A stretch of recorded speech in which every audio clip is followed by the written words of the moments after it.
Morning, everyone. No, I can't. How y'all doing? Good about you? Yes. Oh, I am yes. That'll work. All right. Before we begin, got some information to go through here at the front. But first, before that, any questions, needs, concerns, etc. for right now? Yes. I have a question on the chapter 2 quiz. Chapter 2 quiz? Yeah, the second. Which one again? The second question. Is that the rocket sled? Yeah, it's like the car is pulling an airplane. Oh, hold on. Let me pull it up to make sure I'm remembering it right.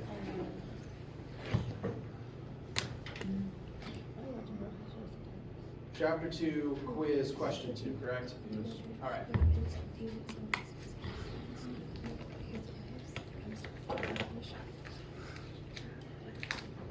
Oh, that's not the one I was thinking of. All right. So let's take a look. Come on. There we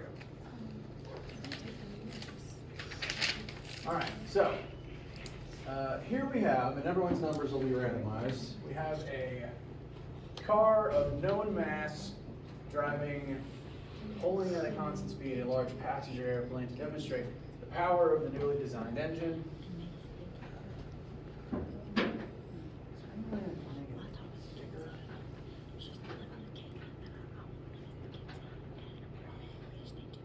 Changing the formatting real quick. There we go. All right, so known mass of car is pulling an airplane to demonstrate its power. It has a engine with a certain number of horsepower. During the pull, the car passes two landmarks, spaced a certain distance apart in a certain number of seconds. The plane being towed has a total weight of a certain number of tons. By the force that opposes the motion, assume the efficiency of the car is such that a certain percentage of the engine power is available to propel the car forward. So it gives you a lot of information, and admittedly, it does ask a little bit of creativity in how the information is applied, and you also would have to do at least 2 conversions, namely converting horsepower into watts and tons into newtons, and technically this problem doesn't actually give you those conversions, which I'd rather it give you the conversions. I'm glad you asked, then. Let's make sure to check what those conversions are.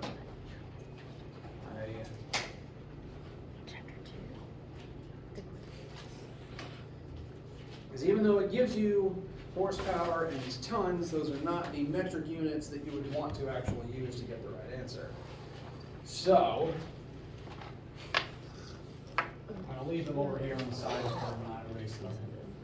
1 horsepower is 745 point something watts. 7.7 watts.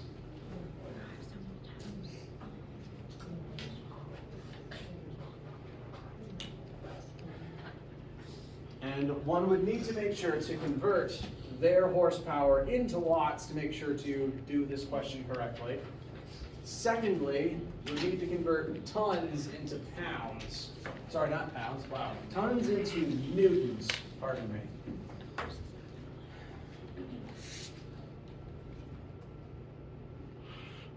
Tons to newtons.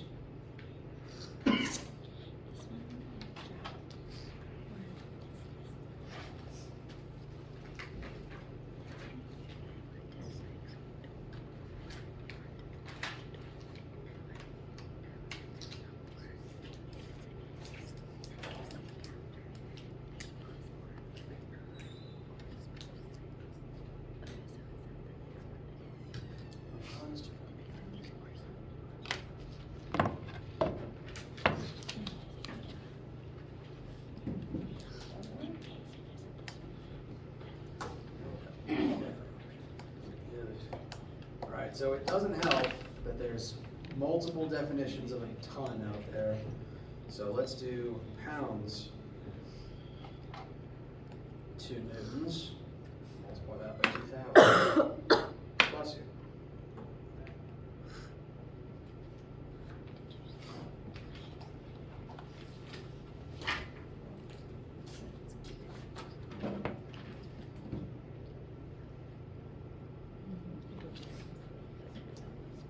All right. 1 ton should be 8,900 newtons. So I'd recommend that the first thing one does is use those to convert your horsepowers and tons into watts and newtons. I almost forgot how to talk for a second. Because you need those in the correct form before you can use them in any of the formulas. Now, the actual formulas that I'd recommend using for each part. First, calculate the force that opposes the motion. This is basically asking what is the friction operating against the motion, because the car would have to exert the same force forward as friction tries to slow it down. And formula that I would recommend, power equals force times velocity. Because after you make this conversion, you know how powerful the car is in watts, you want to know the force it is pulling with, and you have enough information to know the speed at which it is driving, because you know the distance it covers in a certain amount of time. The main catch with using that formula is it does give you a certain percentage of the engine power that is going to pulling the plane rather, which means that you'd actually multiply that percentage in decimal form by the power before you put that in. Because only a certain amount of the power is being used to generate that force. Does that help with the first part? Okay. Next, how much work is being performed by the car? So then the formula for work, there's a couple different ways you can do this one. Work is force divided by, no, not divided by, force times displacement. So one option would be to take the force you found and multiply it by the distance the car pulls the plane. There's a couple other formulas, like one of the other power formulas could be useful there as well. And then lastly, how much work is performed, tricky. How much work is performed by the airplane on the car? That should actually be the same answer as the second one, but with a negative number. Because if the car is doing positive work to pull the plane forward, the plane is exerting forces backwards on the car to take energy away from the car. So if you work this through and you get 1,000 joules here, that's energy the car is giving up to give to the plane. Therefore, the plane would do negative 1,000 joules on the car, since that's how much energy it took away from the car. Does that sound all right? You're welcome. And please get back to me if any other questions pop up working on this one. I'm going to leave all that over now. Any other questions for right now?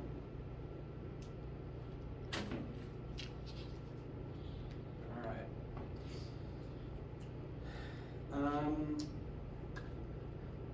Want to talk briefly, where'd it go? There we go. About the schedule for the coming weeks. Namely this week, because I want to point out there is not a normal lab this week. Meaning that you do not have to come to your lab time this calendar week. There will be an assignment, but it's going to be a take-home assignment that I'm going to email out to you that you can do over the next 2 weeks.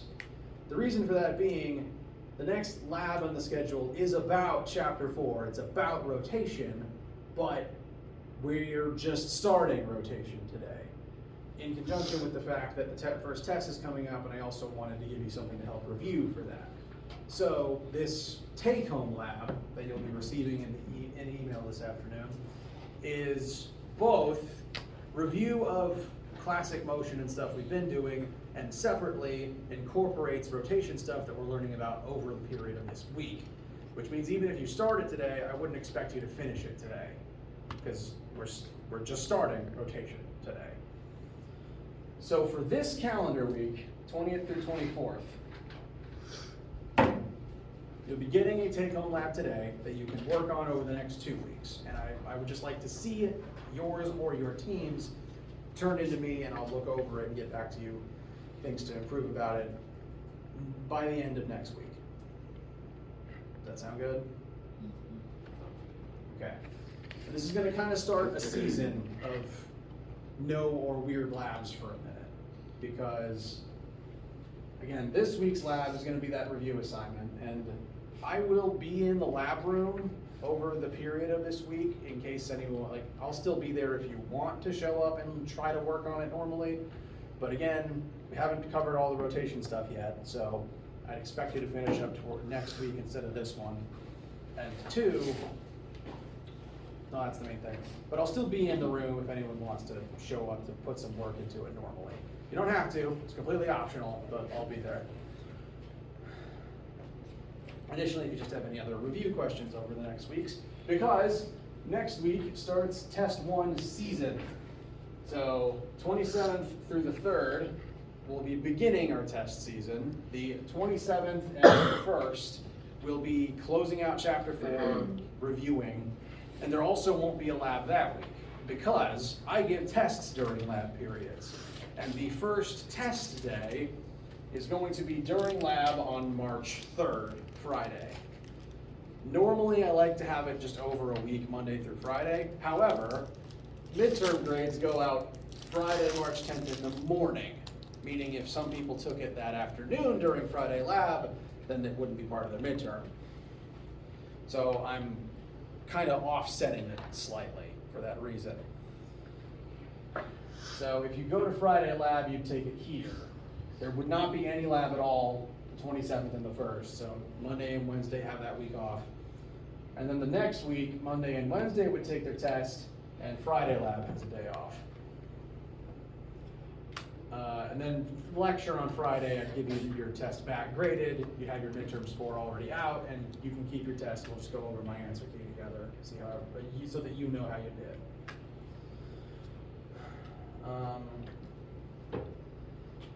And then that'll segue directly into spring break. So basically, functionally, no normal labs for a month. You just got this one take-home assignment and then test season. How does this information feel right now? I know I've probably said pieces of this before, but I find it's good to keep saying it anyway. So what that means is this calendar week will be dedicated to chapter 4. Next calendar week, the Monday and Wednesday, we'll close out chapter 4 and we'll spend lecture time on review stuff, like going over the practice test that I put up. And then lecture from Friday through Wednesday. Like, lecture will still meet. Test is given during the afternoon lab sessions, and lecture will still meet normally. Its primary goal will be answering review questions from you guys. Like, if you're studying and you encountered an issue, you want to talk about it in class, bring those questions to class. My secondary goal is to start chapter 5. Now, chapter 5 is not on the test, but the sooner I start it, the easier it'll be to get through it once we come back from spring break. So, while the test is being given on that 3rd through the 8th, lecture still meets. Bring as many of your review questions as possible, and if you don't, I'm teaching you chapter 5. Sound fair? So good.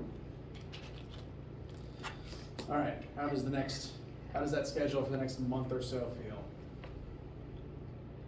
Mostly positive responses. All right. Again, let me know if you have any questions or needs or concerns about that. One other tidbit before we move on is you don't necessarily have to take the test on your normal lab day, because it's the same test all 3 days, so you can jump around as needed. Like if one day doesn't work for you, you can jump around like you normally can for a normal lab. If you do that though, just send me an email ahead of time so I can keep all my head counts straight. All right. Anyone need anything now before we start chapter 4 and look at rotation? Okay. So, last Friday, we talked about gravity.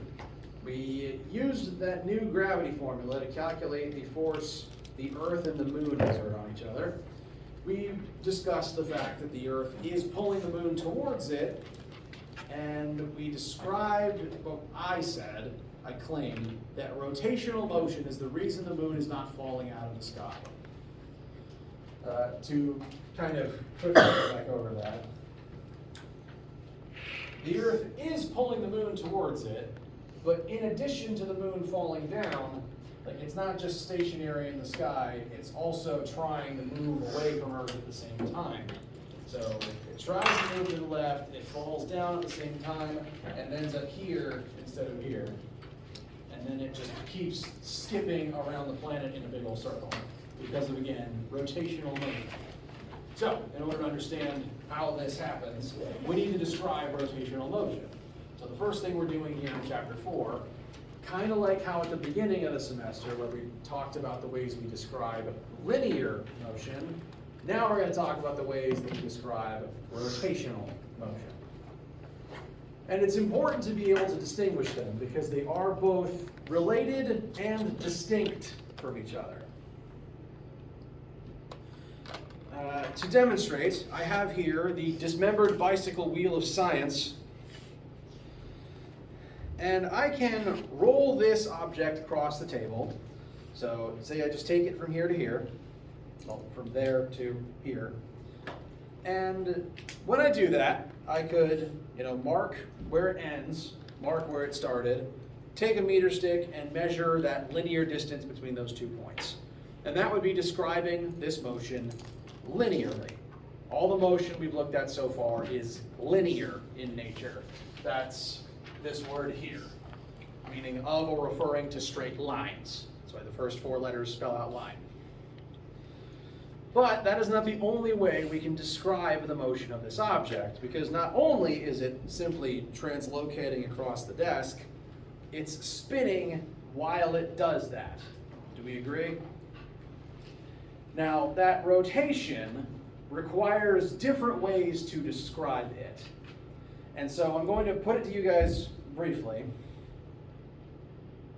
I'm going to do that motion again, but I'm going to put my hand on this piece of metal down here.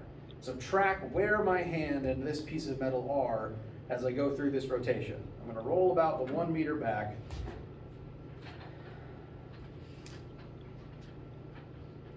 Do that back and forth once or twice.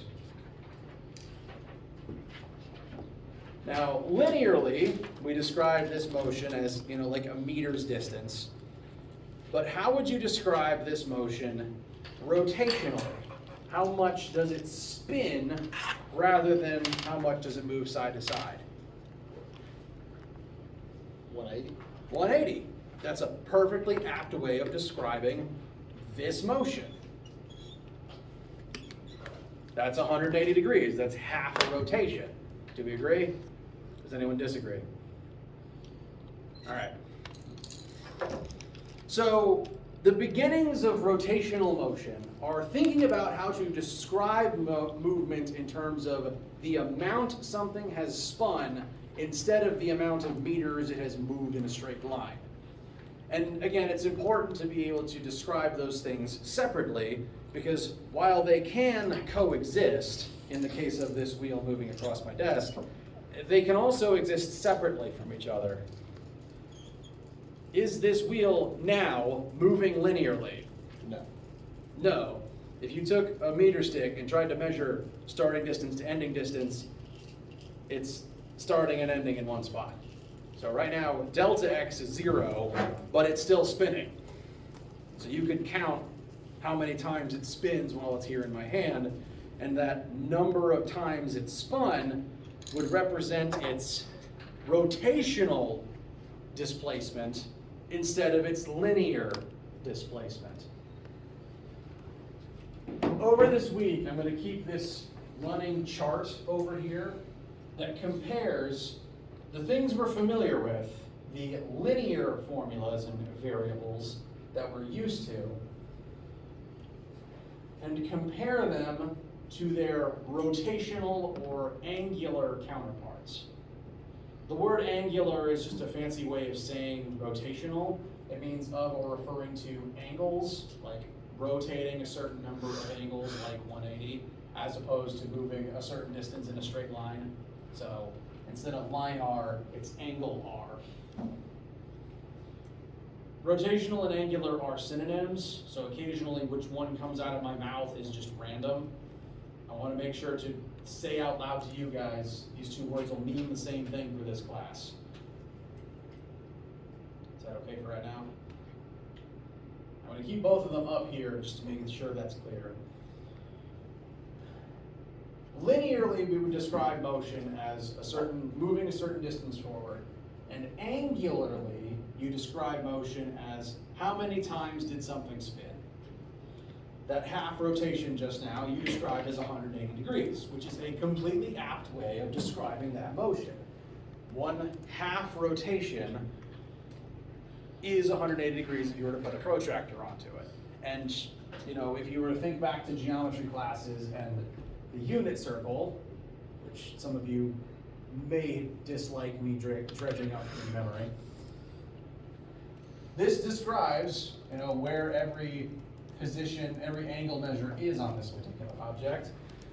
Starting from the x-axis and scrolling all the way around to the opposite is a 180 degree turn. And that, again, describes that motion that I did with the wheel up there. So, 180 degrees is synonymous with half a rotation. Revolution is also sometimes used in place of rotation. For example, there's a meter in most cars that is the RPM gauge, rotations per minute or revolutions per minute. So these are both ways of describing the motion of the wheel angularly instead of linearly. There's one other way to describe it though, and this third way is going to be the way we use most in this class. And if you hated the unit circle, you probably won't care for this either. Using radians instead of degrees. Got at least one person making the ick face. Why you gotta do a slide? Two people then. So kind of like how 180 degrees is synonymous with half of a turn, half of a rotation. Pi radians, a number of unit radians equal to the number pi. This also describes that half rotation. The relationship between degrees and radians is the same as the relationship between meters and feet. It's just two different measurements of the same thing. And the unit circle demonstrates the conversion between them. They both start at 0. If you go to 90 degrees, that's pi over 2 radians. 180 degrees is pi radians. 270 degrees is 3 over 2 pi radians. Sorry, I should say that's 3/2 times pi. I want to make that clear. And then all the way back around to 360 is 2 pi radians. A number of radians equal to 2 times the number pi. And radians is the unit we're going to use most in here. So if I was trying to be as accurate to the physics discipline as possible in describing, this motion, I would call that a delta theta of pi radians. Theta is the symbol that we use for angular displacement, like how we use x or y or d for linear displacement, as shown up here. Delta theta is used in place of delta x when talking about rotational motion. This, I hope, also would seem familiar depending on what geometry classes you've had, because theta is often used in place of like a known or unknown angle. So in geometry, this theta represents degrees away from this axis. But here in this class, it's going to represent how many degrees total have you rotated from start to finish. Or rather than degrees, radians. And I know, it's Monday and I can't talk. I am aware that a certain number of my students find me dredging this out of your memory to be frustrating. That's valid. But there is a reason for it. There's a reason we operate in radians in physics. And it's specifically because of the circumference formula. I'm digging up more geometry yet again. Circumference is defined as the total physical distance of, the total edge length of the circle. If you were to wrap a tape measure around it from one point all the way back to it. And the formula for that is the radius of the circle times 2 pi. This corresponds to the arc length formula, which says that arc length, like a certain fraction of that circumference, is equal to partial rotation times radius. The two formulas are linked. Circumference is just an entire arc length all the way around. And that correlates once again to what I was doing with this tire, because if I go through that half radian again, and we note that it moves about 1 meter across the table, that means the arc length for that radian, pi radian rotation, that 180 degrees, is 1 meter. The distance of tire that touches the ground is the same as the distance it moves across the ground. So is that half the circumference? Yes. 1/2 rotation, the tire will roll half its circumference forward. 1 full rotation, it'll move its whole circumference forward. So there's a reason that I'm dredging up the unit circle in radians. It does work within the logic that physicists tend to use. So I promise it's here for a reason. And I know rotation is weird. Like, I find it's one of the weirder things that I teach based on the opinions and feedback from my students. Because most people don't tend to think in terms of, radians and rotating. Because when you see a wheel rolling forward, you don't tend to think how many times did it spin, you just tend to think how far did it roll forward. I find that, at least in our society, the human brain is used to thinking in terms of linear motion only, which is fine. But for that reason, I want to make sure to spend this whole week and even some of next week making sure all of this makes sense. Does that sound fair? Mm-hmm. Okay. As this week goes on, I'm going to be building out this chart, comparing all of this new rotational angular stuff back to the linear stuff that we already understand. Because all of these principles that we started the class with, displacement, velocity, and acceleration, we can use those basic principles to describe rotational motion. They just need to be tweaked slightly.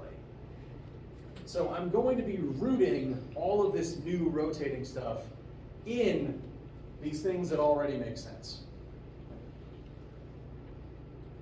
Once again, the connection between linear displacement and angular displacement is the relationship between how far forward did it roll versus how many times did it spin on its way there. So this is measured in meters, this is measured in radians. Does this connection feel okay for right now? Okay. Now after displacement, the next variable we ever talked about was velocity. The idea that you move a certain distance in a certain amount of time, and you can use that to determine how fast you'll continue to go. Angularly, we can do the same thing. In fact, you do that every time you drive a car, because again, that car has a rotations per minute gauge in it. You're gauging, it literally tells you how many times does it rotate in a certain amount of time. That measurement, RPM, is technically a measurement of angular velocity or speed, angular speed or velocity. As we keep going down this list over this week, and as I keep trying to compare spinny stuff to liney stuff, I'm going to keep referring back to the linear stuff that we've already covered and making sure that the connections between them make sense. Because again, if the human brain is used to thinking in linear terms, it makes sense that we relate linear stuff to the rotational stuff. Because all the definitions for rotational motion we're going to go through have their roots in linear motion.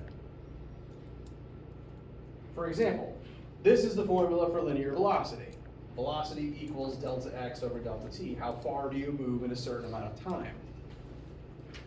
The formula for rotational velocity, angular velocity, is the exact same. You just replaced everything with its angular counterpart. Instead of linear displacement, you have angular displacement. And instead of linear velocity, you have angular velocity. Time doesn't care, because once again, it's not a vector. The time rolling is the same time as moving forward. So time is consistent. There's no angular counterpart to time, thankfully. But can you see how the formulas are the same? It's still displacement over time. It's just, is it linear, is it angular, is it meters, or is it radians? So angular speed, angular velocity, is literally just a measure of how fast is it currently rotating. How many rotations does it go through in a certain amount of time? Again, your RPM meter in a car measures this for you, but it's just that rotations per minute is different to radians per second, like how miles per hour is different to meters per second.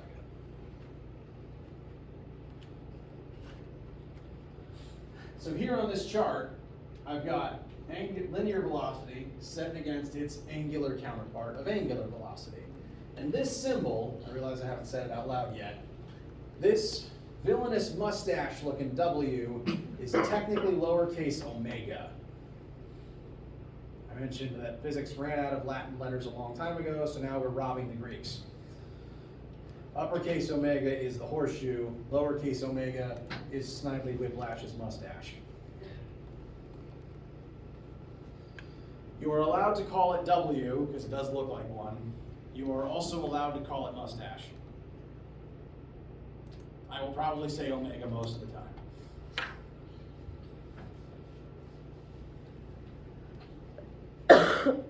Bless you. You okay here so far? We're just going to get through these first three variables so we can use them the same way we started linear motion at the start of the class. So after linear velocity, the next thing we covered was angular velocity. Sorry, linear velocity was linear acceleration, excuse me. And the relationship here is as linear velocity changes, you will be accelerating. So you're moving at 80 miles per hour, you kick that up to 100 because you're on the Autobahn, and you accelerated, your speed changed. That relationship is the same in the angular world. So if the wheel is spinning at a certain constant rate and I hit the brakes and that speed changes, the wheel has undergone an angular acceleration. Its angular speed changed. Same thing if it's at a certain speed and then I speed it up. So once again, the relationships are all the same. It's just a matter of what symbols they use. So to directly compare them, linear acceleration, A equals delta V over delta T. Angular acceleration, alpha equals delta omega over T. So this is the new letter for the angular counterpart to acceleration.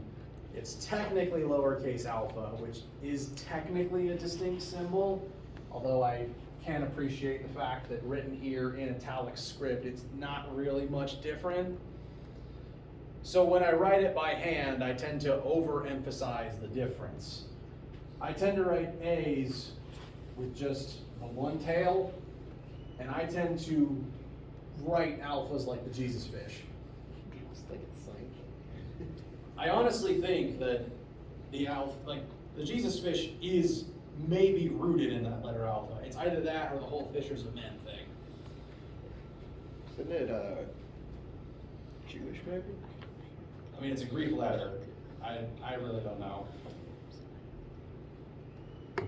I did not get that far in my theologian classes. But this is technically alpha, and so I will technically mostly refer to it as alpha. But you are definitely allowed to call it fish. I definitely have students go theta W fish. And once again, the relationship between these two things is identical to the relationship between these two things.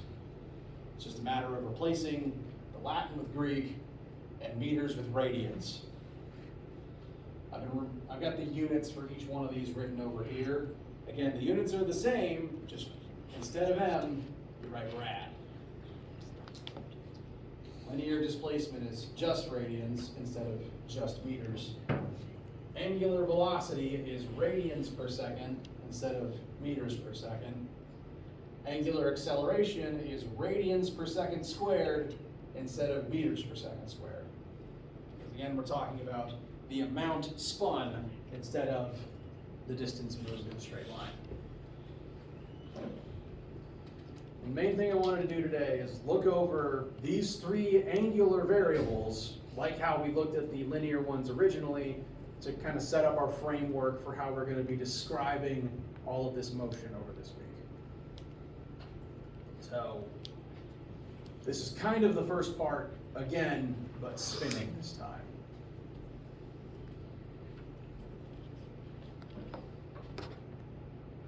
How do you guys feel so far?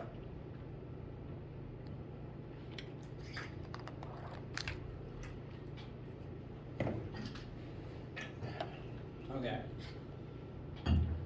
Now, I did promise that all these relationships are the same as these ones. And for that reason, all of those original formulas we learned, the Fantastic Four that are on the top left of your formula sheet, they all still work because the relationships between all these variables are the same. You just replace all the linear stuff with its angular counterpart. This batch should be on the lower right hand of your first page of your formula sheet. I believe the sheet is designed 1, 2, 3, 4. Feel free to correct me on that if I'm wrong. This department has another copy of a higher, like a different classes formula sheet that I always have copies of floating around, that even has these lists separated against each other to show that they are connected. You're welcome to one of these too if you want them. They've just got more things on it than you need. And I like to show them like this to demonstrate, one, how similar they are, and two, that this is kind of like, you know how in sci-fi there's that whole parallel world trope where everyone's evil and has a mustache? It's like that. You walked through the wormhole and now everything is spinning and it's Greek instead of straight lines in Latin.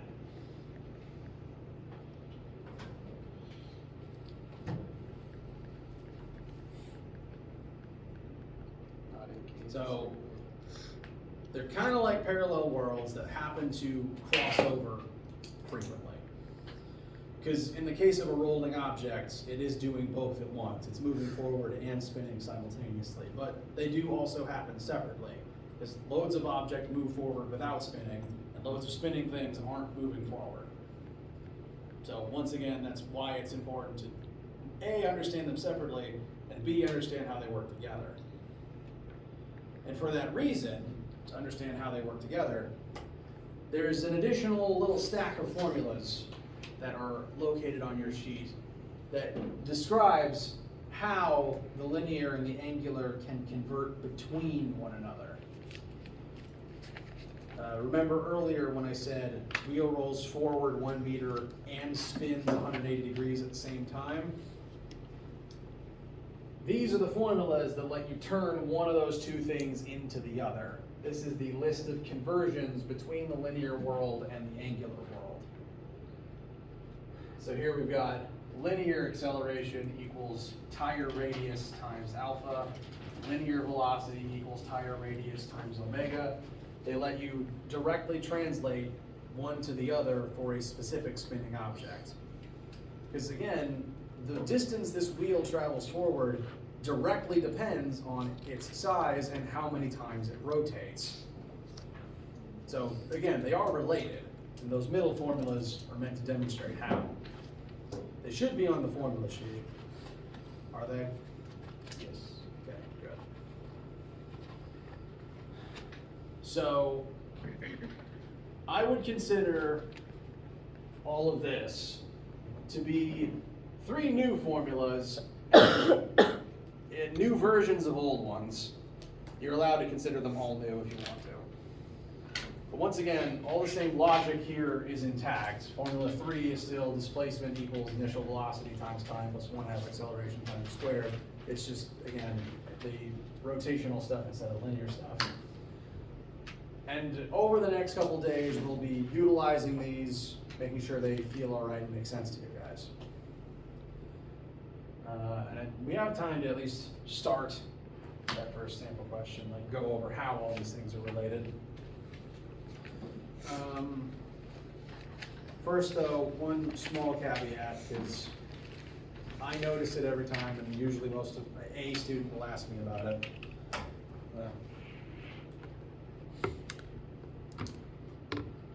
This says V, but this says S. If you're wondering why, the reason it says S is because of the arc length formula from geometry class. I said earlier, full circumference is 2 pi times r, and arc length is however much you've rotated times r.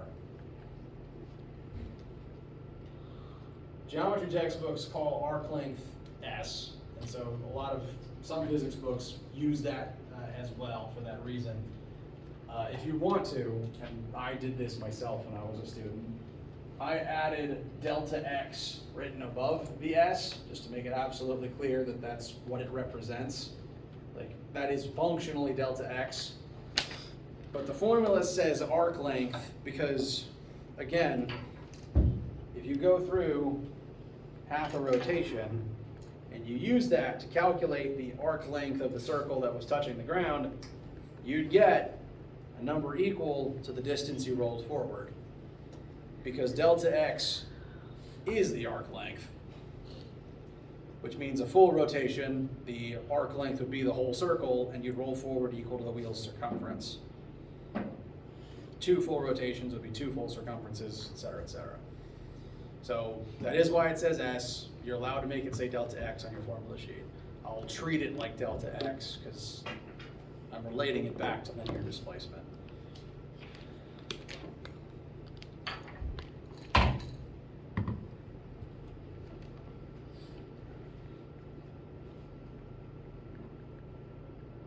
I guess feel so far. Okay.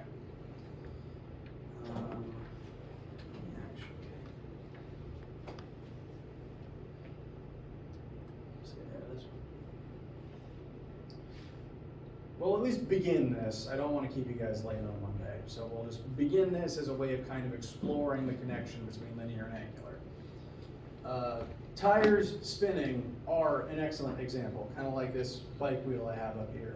They're a great case of something that spins and moves forward at the same time, showing the connection between the two. And I tend to see tires spinning most days, I assume. Pardon me for assuming. Truck has 35 centimeter radius tires.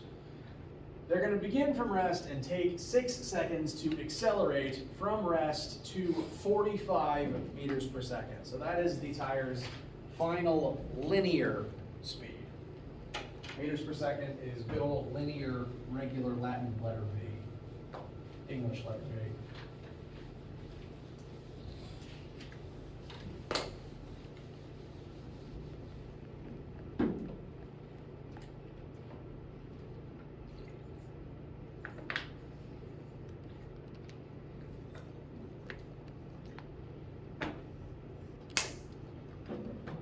And even though the truck as a whole is moving, we're really only going to care about the tires.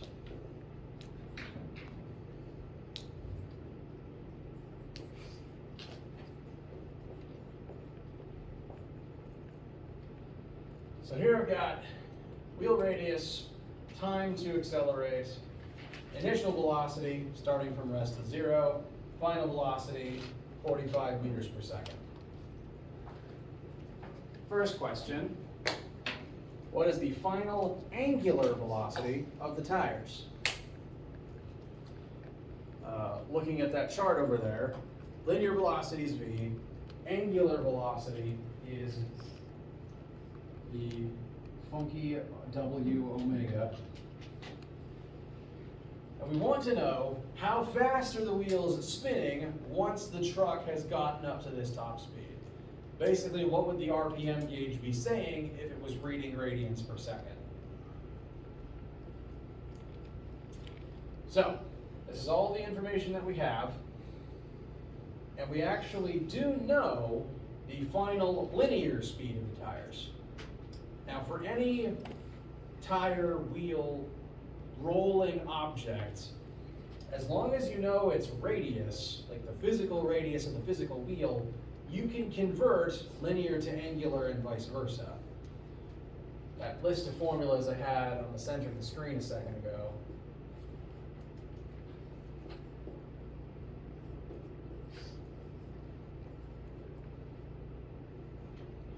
Let you turn one to the other as long as you know the wheel's radius. And here we do.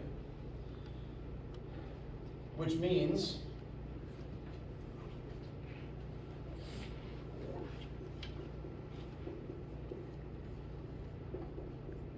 we can take that 45 meters per second final velocity and convert it into the final angular speed.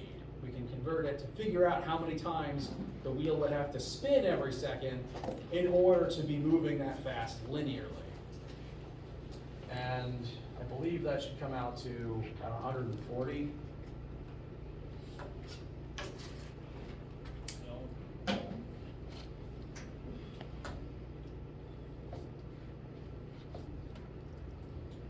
That was a little off.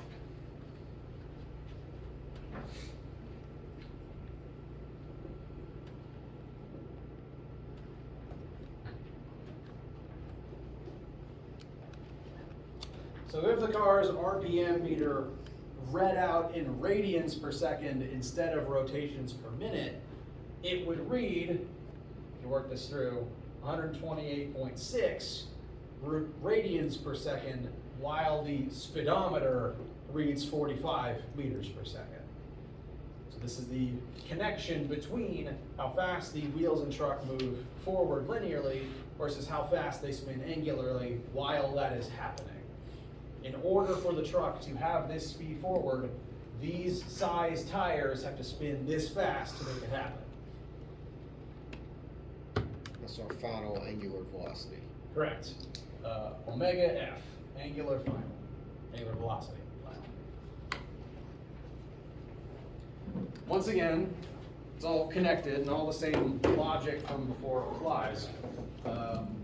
For example, I'm not going to do the whole thing because we're a little light on time now, but the next question is, what would the angular acceleration of the tire be? And we actually have two options there.